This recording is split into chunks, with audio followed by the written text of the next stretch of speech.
Hi friends, welcome to I+.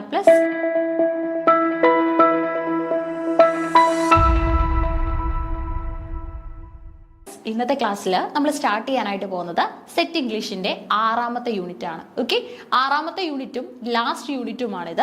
Set ഇംഗ്ലീഷിന് നമുക്ക് 6 യൂണിറ്റുകളാണ് ഉള്ളത്. ഓക്കെ, അപ്പൊ ലാസ്റ്റ് യൂണിറ്റ് ആണ് നമ്മൾ നോക്കുന്നത്.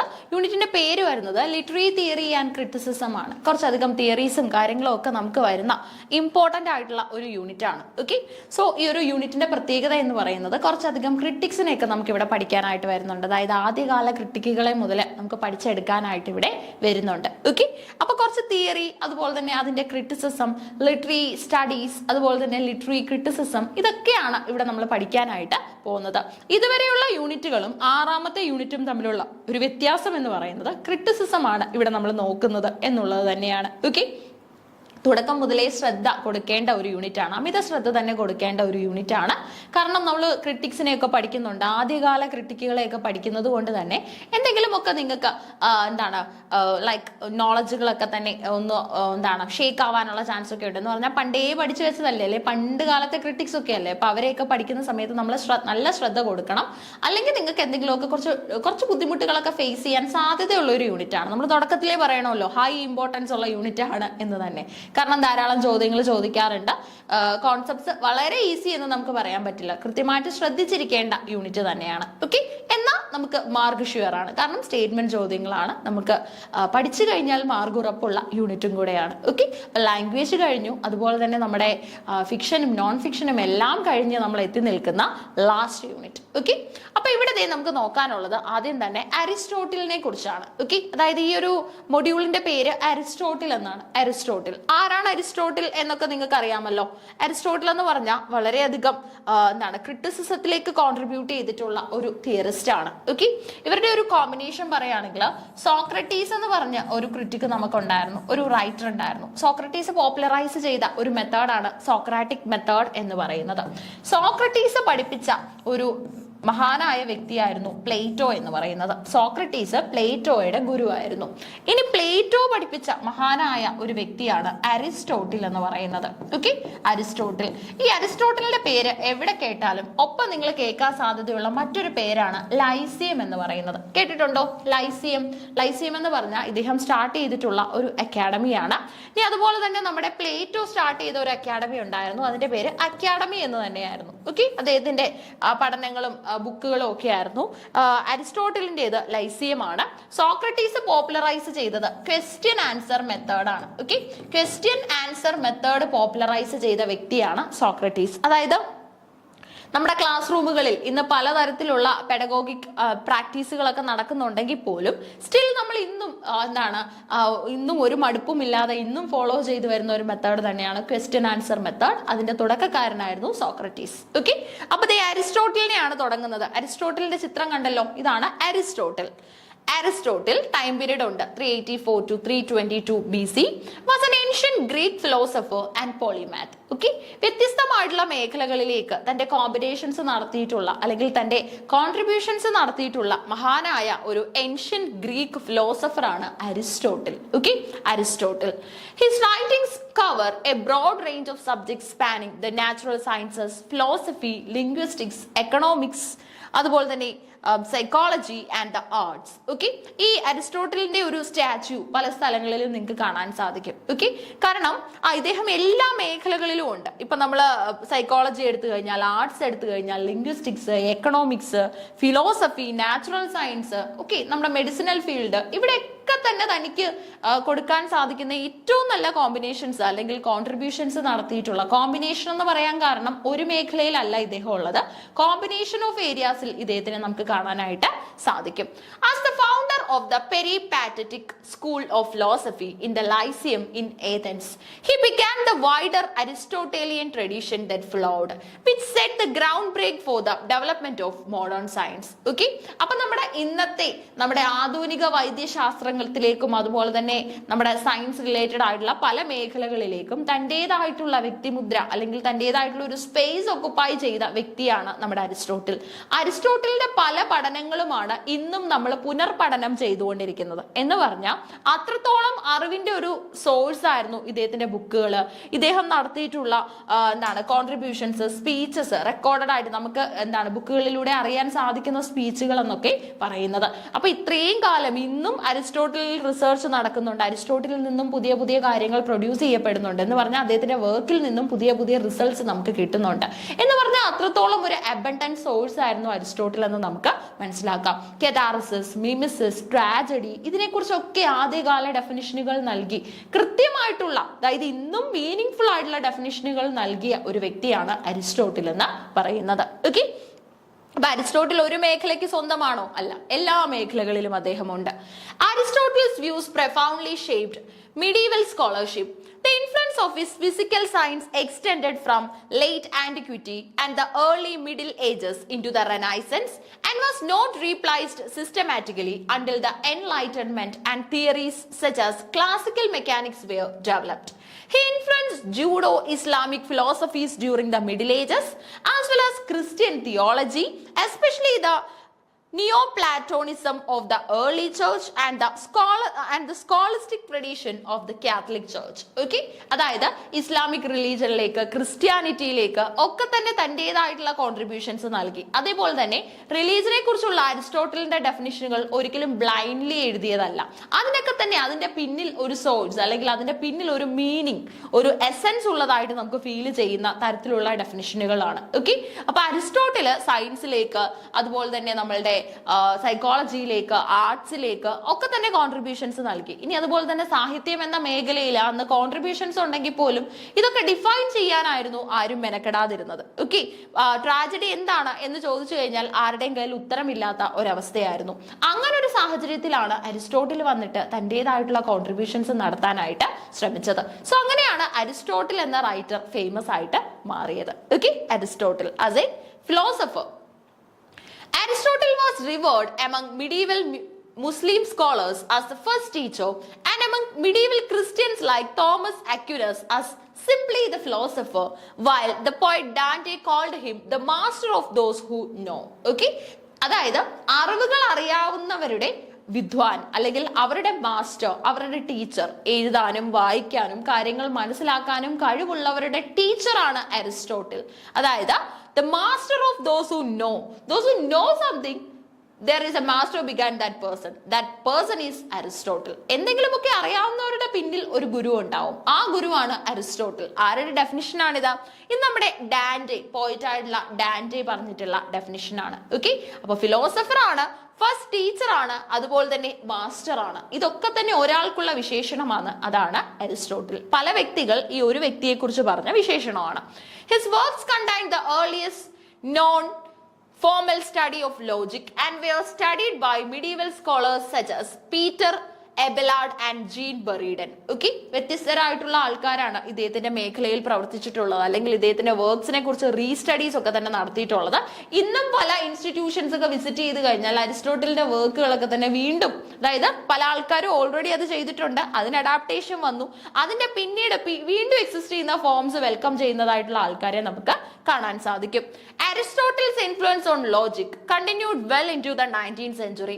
In addition, his ethics, although always influential, gained renowned interest with the modern advent of virtue ethics. Okay, അതായത് modern advent of virtue ethics വരെ, അതായത് നമുക്ക് പഠനം എന്ന മേഖലയുടെ പ്രത്യേകത അറിയാമല്ലോ, ഒരിക്കലും അത് അവസാനിക്കുന്നില്ല. അതൊരു എക്സ്പെരിമെന്റ് ആണ്, ഇന്നും നമ്മൾ കണ്ടിന്യൂ ചെയ്തുകൊണ്ടിരിക്കുന്ന ഒരു എക്സ്പെരിമെന്റ് പോലെയാണ് നോളജ് എന്ന് പറയുന്ന ബ്രാഞ്ച്, അല്ലേ?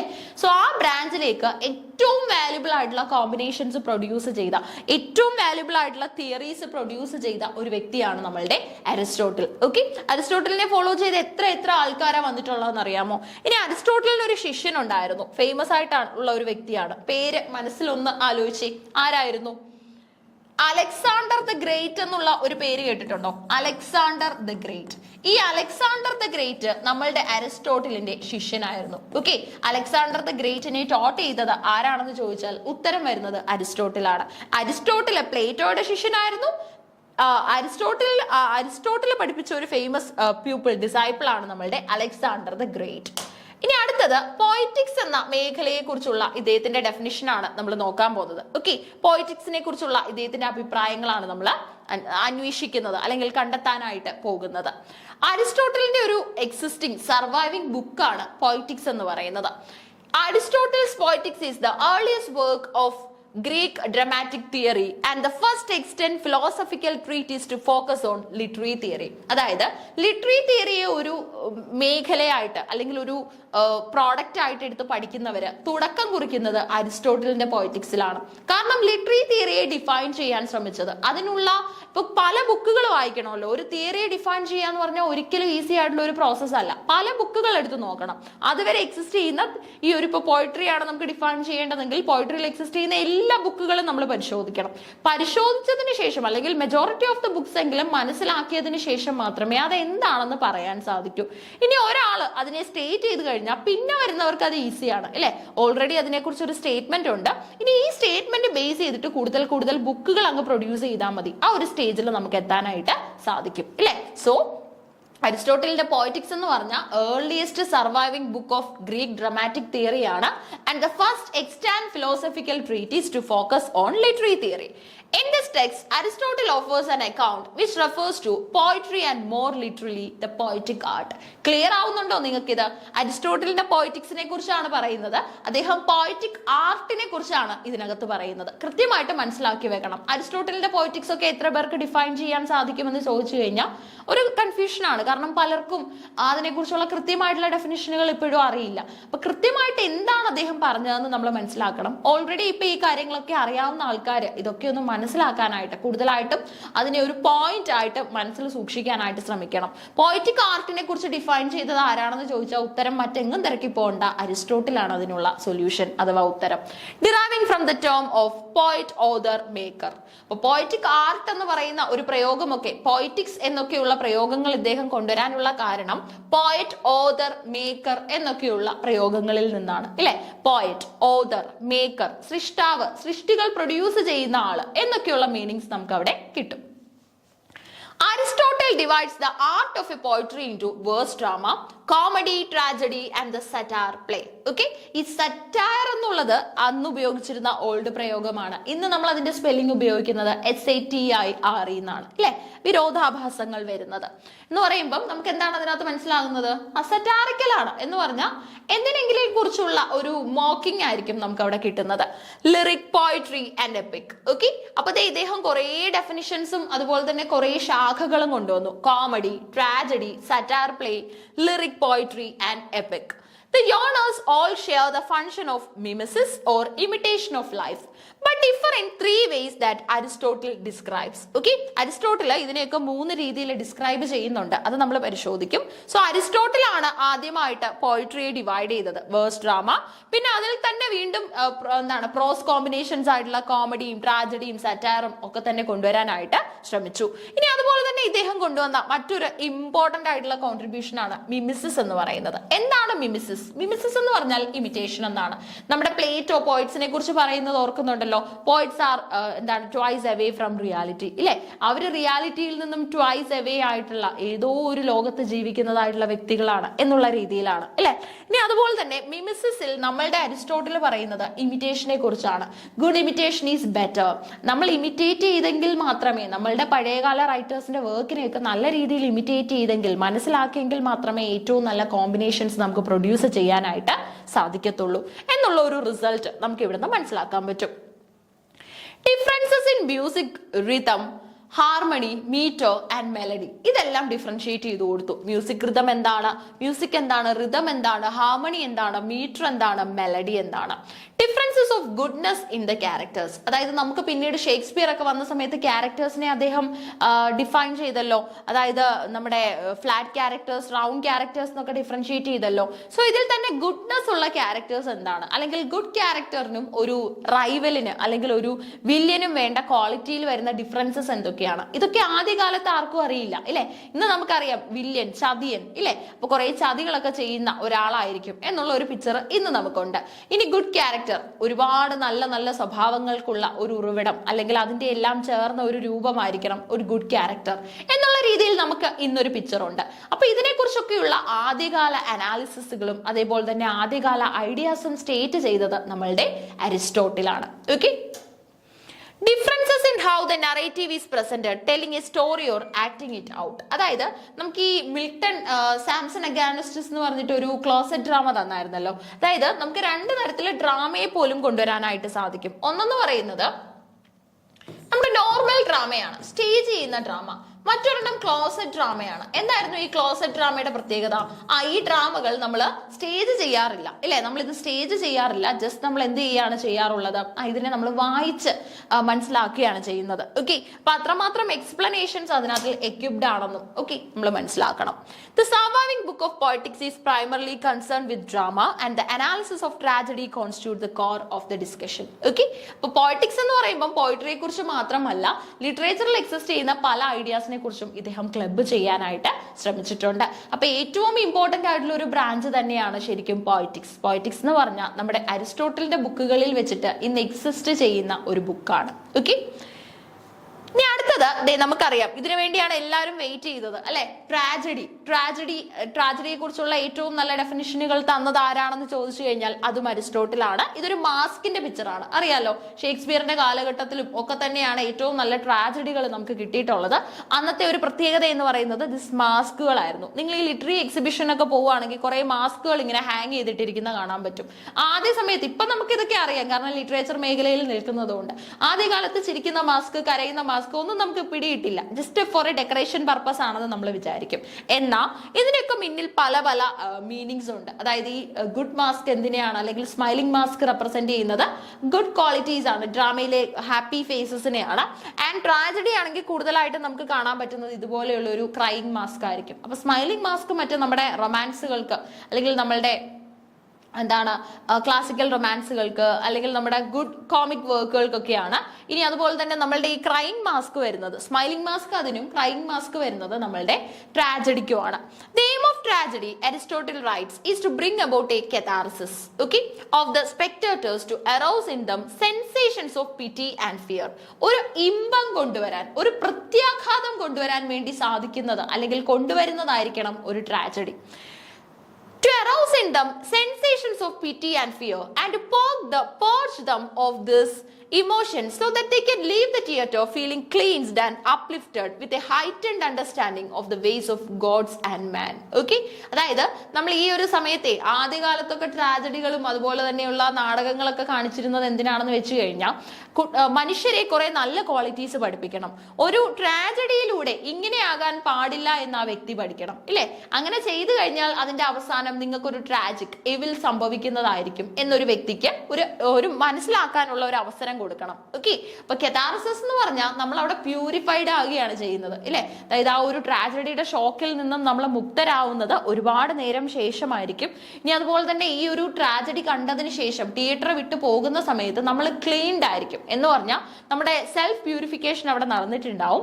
നമ്മൾ വളരെയധികം, അതായത് നമ്മളിൽ എന്തെങ്കിലുമൊക്കെ ബാഡ് ക്വാളിറ്റീസ് അല്ലെങ്കിൽ ബാഡ് ഇന്റൻഷൻസ് ഉണ്ടെങ്കിൽ അതൊക്കെ പർഗ് ചെയ്ത് അതിൽ നിന്നൊക്കെ മുക്തരായിട്ടായിരിക്കും നമ്മൾ പുറത്തേക്ക് പോകുന്നത്. ആൻഡ് ഈ പുറത്തേക്ക് ഇറങ്ങുന്ന വ്യക്തികൾ എന്ന് പറയുന്നത് വളരെയധികം അവരുടെ മൈൻഡ് പ്യൂരിഫൈഡ് ആയിരിക്കും. അതുപോലെ തന്നെ ഏറ്റവും ബെസ്റ്റ് ഹ്യൂമൻ ബീങ്സ് ആയിരിക്കും പുറത്തു വരുന്നത്. And they will also learn many things about God and man. Okay, അതായത് വേസ് ഓഫ് ഗോഡ്സിനെ കുറിച്ചും മെന്നിനെ കുറിച്ചും ഒക്കെ പഠിച്ചിട്ടായിരിക്കും അവർ വരുന്നത്. This catharsis is brought about by witnessing some disastrous and moving change in the fortunes of the drama's protagonist.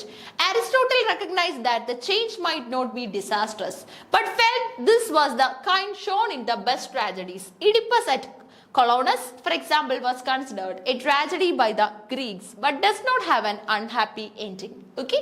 അതായത് ഈ ട്രാജഡികൾ എന്ന് പറഞ്ഞു കഴിഞ്ഞാൽ ദുരന്തങ്ങൾ എന്നുള്ള ഒരു ചിത്രം മാത്രമാവരുത് നമുക്ക് വരേണ്ടത്. ഓക്കെ, ട്രാജഡികൾ നമ്മളെ ഒരുപാട് കാര്യങ്ങൾ പഠിപ്പിക്കുന്നുണ്ട്. പലപ്പോഴും ട്രാജിക് നോട്ടിലേക്ക് പോകേണ്ട ലൈഫിനകത്തിലൊക്കെ തന്നെ പലപ്പോഴും അൺഎക്സ്പെക്റ്റഡ് ആയിട്ട് വരുന്ന എൻകൗണ്ടേഴ്സ്, ഏതെങ്കിലും ഒരു വ്യക്തി കയറി വന്നിട്ട് ആ ഒരു ആളിനെ വളരെയധികം ഹെൽപ്പ് ചെയ്യുന്നതായിട്ട്, ആ ഒരു വ്യക്തിയെ വളരെയധികം സഹായിക്കുന്നതായിട്ട് ഒക്കെ നമുക്ക് മനസ്സിലാക്കി എടുക്കാനായിട്ട് സാധിക്കും. Okay, according to Aristotle tragedy has 6 elements. ട്രാജഡിക്ക് 6 elements ഉണ്ട്. Plot, character, diction, thought, spectacle, scenic effect, song or music, of which the first 2 are primary. Okay, അപ്പൊ നമ്മളുടെ അരിസ്റ്റോട്ടിലിന്റെ അഭിപ്രായത്തിൽ ട്രാജഡിക്ക് 6 elements ആണുള്ളത്. ഈ 6 elements പണ്ടെപ്പോഴോ എങ്കിലുമൊക്കെ നിങ്ങൾ കാണാതെ പഠിച്ചു വെച്ചിട്ടുണ്ടാവും ഇല്ലേ? നമ്മളുടെ ഡിഗ്രി PG ക്ലാസ്സുകളിൽ പ്രൊഫസേഴ്സ് വന്നിട്ട് നമ്മളോട് പറയുന്ന കാര്യമാണ് ഇല്ലേ, ട്രാജഡിയുടെ 6 elements, അരിസ്റ്റോട്ടിൽ തന്നിട്ടുള്ള 6 elements കൃത്യമായിട്ട് മനസ്സിലാക്കി വെക്കണം എന്ന്. അതിനകത്ത് വരുന്ന ഒന്നാണ് പ്ലോട്ട് ഇല്ലേ? പ്ലോട്ട് ഇല്ലാതെ എന്ത് നാടകം അല്ലെ? കഥാപാത്രം ഇല്ലാതെ എന്ത് നാടകം? ക്യാരക്ടർ, ഡിക്ഷൻ, വാക്കുകൾ, തോട്ട്, നല്ലൊരു ചിന്ത ലീവ് ചെയ്യുന്നതായിരിക്കണം ഇല്ലേ? അതായത് ആ ഒരു നാടകത്തിന് അവസാനം നല്ലൊരു ശുഭചിന്ത അല്ലെങ്കിൽ ഒരു ട്രാജിക് തോട്ട് നമുക്ക് ലീവ് ചെയ്യാൻ സാധിക്കണം. സ്പെക്ടക്കിൾ ഇല്ലേ? സീനിക് ആയിട്ട് വരുന്ന എഫക്റ്റുകളൊക്കെ ഇല്ലേ? ഇപ്പൊ ഷേക്സ്പിയറുടെ കാലഘട്ടത്തിലെ തിയേറ്ററുകളുടെയൊക്കെ വീഡിയോസ്, കറക്റ്റ് അതല്ല എന്നാൽ പോലും വീഡിയോസ് ഒക്കെ നമുക്ക് അവൈലബിൾ ആണ്. അതൊക്കെ എടുത്ത് നോക്കിക്കഴിഞ്ഞാൽ നമുക്ക് മനസ്സിലാക്കാൻ പറ്റുന്നത് ഇതേപോലെയുള്ള കാര്യങ്ങളാണ്. അതായത് നമുക്ക് അവിടെ നോക്കുമ്പം ഇപ്പം സീനിക് എഫക്റ്റുകൾ, അതായത് ഇപ്പൊ ട്രാജഡിയുടെ ഒരു ഇമ്പം കൊണ്ടുവരാനായിട്ട് നമ്മളൊരു ഡെഡ് ബോഡി വെക്കുകയോ അല്ലെങ്കിൽ നമ്മളൊരു കോപ്സ് അവിടെ വെക്കുകയോ ഒക്കെ ചെയ്ത ഒരു കോഫിന്റെ പ്രസൻസ് ഒക്കെ തന്നെ ഒരു സീനിക് എഫക്റ്റ് കൊണ്ടുവരും. സോങ് അല്ലെങ്കിൽ music, of which the first 2 are primary. Okay, അപ്പൊ 6 elementsൽ ആദ്യം വരുന്നത്, ഏറ്റവും പ്രൈമറി ആയിട്ട് വരുന്നത് ഏതാണെന്ന് ചോദിച്ചാൽ പ്ലോട്ടും ക്യാരക്ടറും ആണ്. ഇനി ഇതിനെ ഫോളോ ചെയ്ത് വരുന്നതാണ് ഡിക്ഷൻ, തോട്ട്, അതുപോലെ തന്നെ നമ്മുടെ സ്പെക്ടക്കിൾ, ഒപ്പം തന്നെ സോങ്. ഓക്കെ, അപ്പൊ 6 elements ഏതൊക്കെയാ ഒന്ന് ബൈഹേർട്ട് ചെയ്ത് വെച്ചോണേ. ഇതിൽ ഏതെങ്കിലും എലമെന്റ് ഇൻക്ലൂഡഡ് അല്ലേ, അല്ലെങ്കിൽ which among the following is not an element എന്നൊക്കെ ചോദിക്കാൻ സാധ്യതയുണ്ട് സെറ്റിനായോണ്ട്. സോ നമ്മളപ്പം വിജിലന്റ് ആയിരിക്കണം. Plot, character, diction, thought, spectacle, അതുപോലെ തന്നെ song. Most of the poetics is devoted to analysis of the scope and proper use of these elements, with illustrative examples selected from many tragic dramas, especially those of Sophocles, although Aeschylus, Euripides, and some playwrights. Those works no longer survive are also cited. Okay, അതായത് ഈ no longer survived എന്ന് പറഞ്ഞാൽ അതിന്റെ അർത്ഥം എന്താ? എങ്ങൊന്നും നമുക്ക് എടുക്കാൻ പറ്റില്ല എന്നാണോ? അല്ല, എങ്ങൊന്നും നമുക്ക് കിട്ടുന്നില്ല, ബുക്കിലില്ല, വെബ്സൈറ്റിലില്ല എന്നുള്ള മീനിങ് അല്ല വരുന്നത്. പണ്ടേ ഉള്ള ഡ്രാമയാണ്, ബുക്കിലും ഉണ്ടാവില്ല, വെബ്സൈറ്റിലും ഉണ്ടാവില്ല, എവിടെ അന്വേഷിച്ചാലും നമുക്ക് ആ ഒരു ഡ്രാമാസ് കിട്ടില്ല എന്ന് പറഞ്ഞാൽ അരിസ്റ്റോട്ടലിന്റെ കാലഘട്ടം വരെയൊക്കെ സർവൈവ് ചെയ്ത് പോയ ഡ്രാമകളാണ്. ഓക്കെ, അപ്പൊ നമുക്ക് അങ്ങനെ സൈറ്റ് ചെയ്യാൻ സാധിക്കാത്ത ഡ്രാമാസും ഒക്കെ തന്നെ ഈ ഒരു ഫോളോയിങ്ങിൽ വരുന്നതാണ്. Several of Aristotle's main points are of great value for an understanding of Greek tragic drama. അപ്പോൾ ഇവിടെ നമ്മൾ സൈറ്റ് ചെയ്തിട്ടുള്ളതൊക്കെ തന്നെ നമുക്ക് എക്സിസ്റ്റ് ചെയ്ത് നമുക്ക് കിട്ടിയിട്ടുള്ള വർക്കുകളാണ്. Particularly significant in his statement that plot is the most important element of tragedy. ഒരു ട്രാജഡിയെ സംബന്ധിച്ചിടത്തോളം ഏറ്റവും ഇമ്പോർട്ടന്റ് ആയിട്ടുള്ള എലമെന്റ് എന്താണെന്ന് ചോദിച്ചാൽ പ്ലോട്ട് ആണ്. എന്താണ്? പ്ലോട്ട് ആണ്. Tragedy is an imitation not of men but of action and life, of happiness and misery. And life consists of action and its end is a mode of activity, not a quality. ഇല്ലേ? Life എന്ന് പറഞ്ഞാൽ action ആണ് ഇല്ലേ? പലരുടെയും ജീവിതം നമുക്കറിയാം സംഭവ ബഹുലമാണെന്നൊക്കെ നമ്മൾ പറയും ഇല്ലേ? ഒരു ത്രില്ലർ പോലെയാണ് എൻ്റെ ജീവിതം എന്നൊക്കെ പറയാറുണ്ട് പലരും. എന്ന് പറഞ്ഞാൽ എന്താ അവർ ഉദ്ദേശിക്കുന്നത്? എല്ലാം അതിനകത്തുണ്ട്, ഒരു മിക്സ് മസാലയാണ്. സന്തോഷമുണ്ട്, ദുഃഖമുണ്ട്, എല്ലാവരുടെയും ജീവിതം അങ്ങനെയാണ് അല്ലേ? സന്തോഷമുണ്ട്, ദുഃഖമുണ്ട്, അമിതമായി സന്തോഷിക്കാനുള്ള അവസരങ്ങൾ കിട്ടാറുണ്ട്, അമിതമായി ദുഃഖിക്കേണ്ട അവസരങ്ങളും നമുക്ക് വരാറുണ്ട്, ത്രില്ലിംഗ് ആയിട്ടുള്ള മൊമെന്റ്സ് നമുക്ക് വരാറുണ്ട്. ഇതെല്ലാം നിറഞ്ഞ അൺപ്ലാൻഡ് ആയിട്ടുള്ള ഒരു ജേർണിയാണ് ഇതെന്ന് പറയുന്നത്, ലൈഫ് എന്ന് പറയുന്നത് അല്ലേ? സോ നമുക്ക് അതിനകത്ത് പ്ലാൻസ് വരുത്താനായിട്ടൊക്കെ നമുക്ക് സാധിക്കും. നമ്മുടെ ലൈഫ് അല്ലേ, നമുക്ക് പ്ലാൻ ചെയ്യാൻ പറ്റും. പക്ഷെ ഡെസ്റ്റിനേഷൻ എന്ന് പറയുന്നത് പലപ്പോഴും അൺപ്ലാൻഡ് ആണ് അല്ലേ? Tragedy is an imitation not of men but of action and life, of happiness and misery. The life consists of action and its end is a mode of activity, not a quality. Now, character determines men's qualities, but it is their action that makes them happy or wretched. ഇല്ലേ? അപ്പോൾ ഒരു കഥ അല്ലെങ്കിൽ plot കഥാഗതി, അതാണ് plot എന്ന് പറയുന്നത്. ഈ plot നമ്മൾ കാണേണ്ടത്, അല്ലെങ്കിൽ പ്ലോട്ടാണ് ഏറ്റവും ഇമ്പോർട്ടന്റ്. ഈ പ്ലോട്ടിനെ എങ്ങനെ കാണാൻ പറ്റും? നമുക്ക് എക്സിസ്റ്റ് ചെയ്യുന്ന ഒരു കഥാകൃത്ത് എഴുതിയ പ്ലോട്ട് നമുക്ക് കാണാനായിട്ട് സാധിക്കുന്നത് ക്യാരക്ടേഴ്സിലൂടെയാണ്, ഇല്ലേ? ഈ പ്ലോട്ടിന് ജീവൻ കൊടുക്കുന്നത് ക്യാരക്ടേഴ്സ് ആണ്. The purpose of action in the tragedy, therefore, is not the representation of character. Character comes in as contributing to the action. അപ്പൊ ഏറ്റവും പ്രൈമറി ആയിട്ടുള്ളത് പ്ലോട്ട് തന്നെയാണ്. പ്ലോട്ടിന് ലൈഫ് കൊടുക്കുന്ന ആൾക്കാരാണ് ക്യാരക്ടേഴ്സ് എന്ന് പറയുന്നത്. Okay, characters give life to the plot. അപ്പൊ ആദ്യകാലത്ത് ഇത്രയും വലിയ ഡെഫിനിഷനുകളും അതുപോലെ തന്നെ സെഗ്മെന്റേഷൻസും ഒക്കെ നൽകി നമ്മുടെ ട്രാജഡിയെ ഡിഫൈൻ ചെയ്തത് അരിസ്റ്റോട്ടിലാണ്. ഓക്കെ, ഏറ്റവും ഇമ്പോർട്ടന്റ് ആയിട്ടുള്ള ഗ്രീക്ക് തിങ്കറായ ഫിലോസഫർ ആയിട്ടുള്ള Aristotle. Hence the incidents and the plot are the end of the tragedy, and the end is the chief thing of all. Without action there cannot be a tragedy. There may be one without character. Okay, അപ്പം there may be one without character. അതായത് ഈ tragedy എന്ന് പറഞ്ഞു കഴിഞ്ഞാൽ അതിനകത്ത് നമ്മൾ പ്രതീക്ഷിക്കുന്ന എന്താ? ആക്ഷൻ. മാക്ബത്ത്, ഒതെല്ലോ, അതുപോലെ തന്നെ നമ്മുടെ king layer, Romeo and Juliet, ഇതിലൊക്കെ നമ്മൾ എന്താ പ്രതീക്ഷിക്കുന്നത്? ഒരു ട്രാജഡിയാണ് എന്ന് മനസ്സിലാക്കുമ്പോൾ തന്നെ നമ്മൾ ഒരു ട്രാജിക് എൻഡ് പ്രതീക്ഷിക്കും, അല്ലെ? ഒരു മെയിൻ ക്യാരക്ടർക്ക് ഉണ്ടാകുന്ന എന്തെങ്കിലും, എസ്പെഷ്യലി ഹീറോയ്ക്ക് ഉണ്ടാകുന്ന ട്രാജിക് ഫ്ലോ. ഇപ്പൊ നമ്മുടെ മാക്ബത്തിന്റെ കേസിലാണെങ്കിൽ മാക്ബത്തും ലേഡി മാക്ബത്തും നമുക്കറിയാം അവർ എത്രത്തോളം സിഗ്നിഫിക്കന്റ് ആയിട്ടുള്ള എന്താണ് സർക്കംസ്റ്റാൻസസിലൂടെയാണ് കടന്നു പോകുന്നത്. പലപ്പോഴും അവരുടെ ആക്ഷൻസിന്റെ ഒരു പ്രത്യാഘാതമാണ് അവർ, കോസ് ആൻഡ് എഫക്ട് തിയറീസ് ആണ് പലപ്പോഴും ട്രാജഡിയിൽ വർക്ക്ഔട്ട് ചെയ്യപ്പെടുന്നത്, അല്ലെ? അപ്പൊ ഇതിനെ കുറിച്ചൊക്കെ ഡിഫൈൻ ചെയ്തത് നമ്മുടെ അരിസ്റ്റോട്ടിലാണ്. Aristotle goes on to discuss the structure of the ideal tragic plot and spent several chapters on its requirements. He says that plot must be complete whole with a definite beginning, middle and end. നമ്മളൊരു project assignment തയ്യാറാക്കുമ്പോൾ നമ്മൾ പറയും introduction വേണം, body വേണം, conclusion വേണം എന്ന് പറയുന്ന പോലെയാണ് ട്രാജഡി. അതിനൊരു ബിഗിനിങ് വേണം, മിഡിൽ വേണം, എൻഡ് വേണം. And its length should be such that the spectators can comprehend without difficulty both its separate parts and its overall unity. ഇനി ആർക്കും ഒന്നും മനസ്സിലാകാത്ത രീതിയിൽ ഒരു ട്രാജഡി തയ്യാറാക്കി കഴിഞ്ഞാൽ അതിനൊരു ഔട്ട്പുട്ട് ഉണ്ടാവുമോ? ഒരിക്കലും ഇല്ല. എപ്പോഴും നമ്മൾ ഒരു തീം സെലക്ട് ചെയ്യേണ്ടത് വളരെയധികം അപ്പീലിംഗ് ആയിട്ടുള്ളത് തന്നെയായിരിക്കണം. എല്ലാവർക്കും ഒരു അപ്പീലിംഗ് ആയിട്ട് വരുന്ന, എല്ലാവരെയും സ്വാധീനിക്കാൻ സാധിക്കുന്ന തരത്തിലുള്ളതായിരിക്കണം ഒരു പ്ലോട്ട് അല്ലെങ്കിൽ ഒരു തീം എന്ന് പറയുന്നത്. However, the plot requires a single central theme in which all the elements are logically related to demonstrate the change in the protagonist's fortunes with the emphasis on the dramatic causation and probability of the events. അപ്പോൾ നമ്മൾ പല കാര്യങ്ങളും ശ്രദ്ധിക്കണം. കെതാർസിസ് അവിടെ നടക്കുന്നുണ്ടോ, മെമസിസ് നടക്കുന്നുണ്ടോ, ഇനി അതുപോലെ തന്നെ ട്രാജഡിയുടേതായിട്ടുള്ള 6 എലമെന്റ്സ് ഉണ്ടല്ലോ, ക്യാരക്ടർ, പ്ലോട്ട്, ആ കാര്യങ്ങളെല്ലാം അതിനകത്ത് വർക്ക്ഔട്ട് ചെയ്യപ്പെടുന്നുണ്ടോ എന്ന് ചെക്ക് ചെയ്യണം, എൻഷുർ ചെയ്യണം. Aristotle has relatively less to say about the tragic hero because the incidents of tragedy are often beyond the hero's control and not closely related to his personality. അതിനുള്ള ഉദാഹരണമാണ് നമ്മുടെ Hamlet, ഇല്ലേ? Hamlet എന്ന് പറയുന്ന കഥാപാത്രം നമുക്കറിയാം ഷേക്സ്പിയറിന്റെ ഏറ്റവും വലിയ നാടകമാണ്. ഏറ്റവും വലിയ ട്രാജിക് ഹീറോ ആരാണെന്ന് ചോദിച്ചാൽ അതിനുള്ള ഉദാഹരണവും ഈ ഹാംലെറ്റാണ്, അല്ലെ?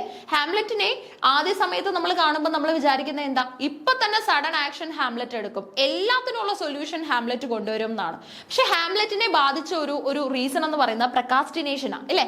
ഇപ്പൊ ചെയ്യേണ്ട കാര്യം ഇദ്ദേഹം ഫ്യൂച്ചറിലേക്ക് അങ്ങ് പോസ്റ്റ്പോൺ ചെയ്ത് വെക്കുകയാണ്. അങ്ങനെ പോസ്റ്റ്പോൺ ചെയ്ത് ഒരിക്കലും ഈ ആക്ഷൻ ഇദ്ദേഹത്തിന് കമ്മിറ്റ് ചെയ്യാൻ പറ്റാത്ത ഒരു സ്റ്റേജ് വരികയും സഡൻലി ആക്ഷൻസ് എല്ലാം കൂടെ ഒന്നിച്ച് വിത്തൗട്ട് എനി ലോജിക്കൽ ഇദ്ദേഹം ഇംപ്ലിമെന്റ് ചെയ്യാൻ ശ്രമിക്കുകയും ചെയ്യുമ്പോഴാണ് ഹാംലെറ്റിന്റെ തന്നെ ഒരു ട്രാജിക് എൻഡിലേക്ക് ആ ഒരു നാടകം പോകുന്നത്, അല്ലെ? സോ അങ്ങനെയുള്ള കേസസിനെ കുറിച്ചൊക്കെ അരിസ്റ്റോട്ടിൽ അന്നേ പ്രെഡിക്റ്റ് ചെയ്തിരുന്നു. അരിസ്റ്റോട്ടിൽ അദ്ദേഹത്തിൻ്റെതായിട്ടുള്ള പോയിന്റ് ഓഫ് വ്യൂസ് പ്രസന്റ് ചെയ്തിരുന്നു. The plot is intended to illustrate matters of comic rather than individual significance, and the protagonist is viewed primarily as the character who experiences the changes that takes place. ഇല്ലേ?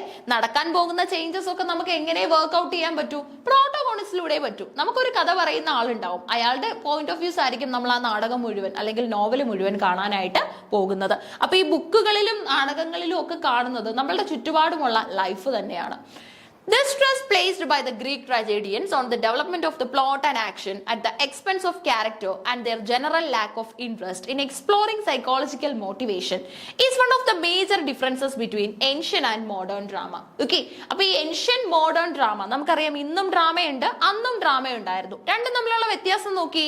The main difference is that the interest in exploring psychological motivation ഇല്ലേ, ഈ psychological motivation derive ചെയ്യാന്നുള്ളത് തന്നെയാണ്. T.S. Eliot വർഷങ്ങൾക്ക് ശേഷം, ഒരുപാട് കാലങ്ങൾക്ക് ശേഷമാണ് റെനൈസൻസ് പീരീഡിൽ ഉണ്ടായിരുന്ന വില്യം ഷേക്സ്പിയറിന്റെ ഹാംലെറ്റ്, ഓക്കെ, ഹാംലെറ്റ് എന്ന നാടകത്തിലെ ഹീറോ ഒരു ട്രാജിക് ഹീറോ ആണ്, അല്ലെങ്കിൽ ഹാംലെറ്റ് ഒരു ആർട്ടിസ്റ്റിക് ഫെയിൽവർ ആണെന്ന് സ്റ്റേറ്റ് ചെയ്യുന്നത് ഇല്ലേ. എത്ര കാലം കഴിഞ്ഞിട്ടാണ് ആ ഒരു സ്റ്റേറ്റ്മെന്റ് വരുന്നത്? സോ നമുക്കറിയാം മോഡേൺ ഡ്രാമ വരുന്നതനുസരിച്ച് സൈക്കോളജിക്കൽ ഡെവലപ്മെന്റ്സും പോയിന്റ് ഓഫ് വ്യൂസും കൂടി വന്നിട്ടേ ഉള്ളൂ അല്ലെ. അതുകൊണ്ട് തന്നെ പഴയകാല ഡ്രാമാസിലൊക്കെ ഉള്ള പല എസെൻഷ്യൽ ഐഡിയാസും പല എസെൻഷ്യൽ ഇൻഗ്രീഡിയൻസും ഇന്ന് നമുക്ക് റീപോളിഷ് ചെയ്തിട്ട് എസ്റ്റാബ്ലിഷ് ചെയ്യാനായിട്ടുള്ള ഓപ്പർച്യൂണിറ്റീസ് അവൈലബിൾ ആണ്. ആ മേഖലയാണ് നമ്മളുടെ 6ാമത്തെ യൂണിറ്റ് ആയിട്ടുള്ള ക്രിറ്റിസിസം എന്ന് വിളിക്കുന്നത് അല്ലെ. ക്രിറ്റിസിസംസിന് ഒരുപാട് ഓപ്പർച്യൂണിറ്റീസ് നമുക്ക് ഓപ്പൺ ആയിട്ട് ഉണ്ട്. അപ്പൊ ഇതൊക്കെ ചേരുന്നതാണ് നമ്മളുടെ അരിസ്റ്റോട്ടിലിന്റെ പോയിന്റ് ഓഫ് വ്യൂസ്. കെതാർസിസിനെ കുറിച്ച്, മെമസിസിനെ കുറിച്ച്, ട്രാജഡിയെ കുറിച്ച്, അതുപോലെ തന്നെ പോയറ്റിക്സിനെ കുറിച്ച്, അതായത് ലിറ്ററേച്ചർ ഇൻ ജനറലിനെ കുറിച്ച് ഇദ്ദേഹം സ്റ്റേറ്റ് ചെയ്യാനായിട്ട് ശ്രമിച്ചിട്ടുണ്ട്. ഒരുപാട് പോയിന്റ് ഓഫ് വ്യൂസ് പ്രസന്റ് ചെയ്തിട്ടുള്ള ഗ്രീക്ക് ഫിലോസഫർ ആണ് നമ്മളുടെ അരിസ്റ്റോട്ടിൽ. ഓക്കെ, സോ അദ്ദേഹത്തിന്റെ കെതാർസിസ് ആണ് അടുത്ത ക്ലാസ്സിൽ നമ്മൾ ഡിസ്കസ് ചെയ്യാനായിട്ട് പോകുന്നത്. So keep learning. Thank you.